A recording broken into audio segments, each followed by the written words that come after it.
So another question like how did you transition from academia to industry and how difficult it was?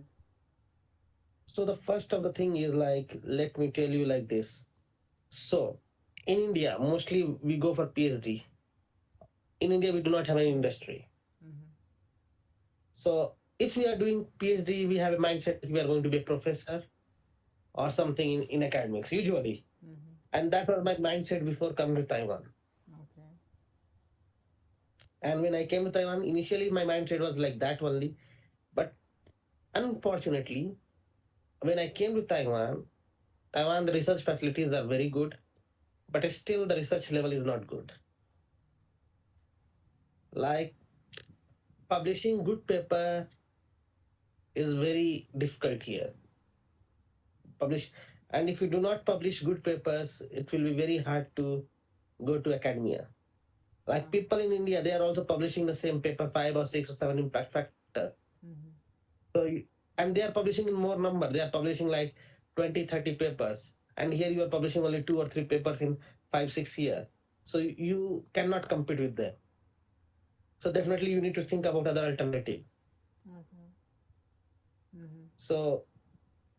So then I saw my lab mates, master students going to companies in semiconductor like TSMC and those things. Then I also saw some PhD Taiwanese students going to company. Then I realized maybe I can also try for that. And Taiwan has a good company scene. TSMC is there, Macron is there. But then the problem comes of the language. If your Chinese is not good, so like if you're not working for computer or you do not have a bench work, you are working on process or research and development, then they need completely Chinese. They don't want any foreigner in the group. Mm-hmm. You have to be very specific about that.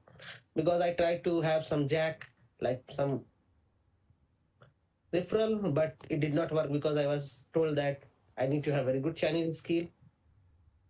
Or usually they don't want any foreigner in the team. Okay. So in Taiwan, this issue you face.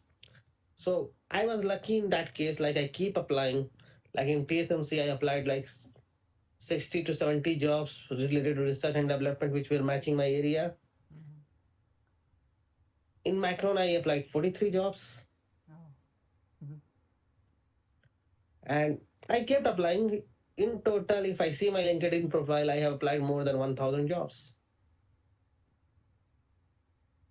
I was not willing to do postdoc because I was already having a very good postdoc fellowship in Taiwan.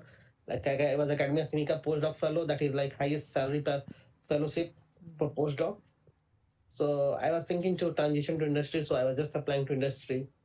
And then after seeing this and applying, luckily this time in Macron, my CV went to an American manager.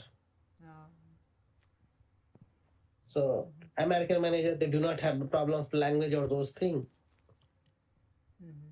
So I had interview in English, and then the interview was for 4 rounds, and I cleared each and every round. And then finally, I was hired as a mid engineer, like mid senior level engineer, E3. Okay. Usually they do give E1 or E2, but I was actually hired as E3. That's how I transitioned. Please like, subscribe and share this video so that others can get some help to find the job. Okay. So overall, if you want to rate on the scale of 5, transition academia to industry, so how difficult it is? Scale of 5. Four. Okay. So basically, it is the language barrier. Not language barrier. The culture barrier is also there. The thing is like Taiwan is not an English speaking country. Mm-hmm. So the thing is like they do not want to hire you because it will, and you are working in a company, everybody is a group. Mm-hmm. So you want to work in a tandem, like where everyone can either speak English or everyone can speak Chinese, right? But unfortunately, the level of English in Chinese Taiwan is not so good. So they don't want to get out of their comfort zone to hire a foreigner so that Mm-hmm.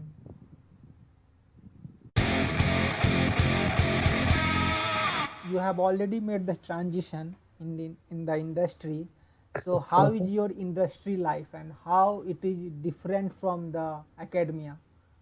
So industry life is like, the good thing is I don't need to care about work after 8 to 5. Academia is like 24-hour work without pay. Here, if I pay work 1 or 2 hour more, I can get like overtime payment. That is not there. Of course, industry has more perks and bonuses, which is not in academia. And yeah, weekends are for me. Weekends I can do whatever I want. But in academia, sometime even in weekend, I need to go to lab. In academia, it's like, oh, you have to finish, it's your work, right? Yeah. Here also is there, like, here is my work, I have to finish it. Like, I am managing 3-4 different projects here, and they are entirely up to me. Nobody is there. But the thing is, like, nobody can force me to work outside weekends. Yeah, and if I cannot finish it on time, I can always overtime, and I will get paid for that. So what is the difference in the pay scale in the academia Lot, and huge. so I change the job and I get raised my salary by 25%. okay, so I think it will be more than 25%. I think you will realize maybe later, after 1 year, 2 year, you will realize I think it is much more than 25%, because including bonus and everything, it will be much more. Yeah, so that's what, like, I'm just roughly saying. It is.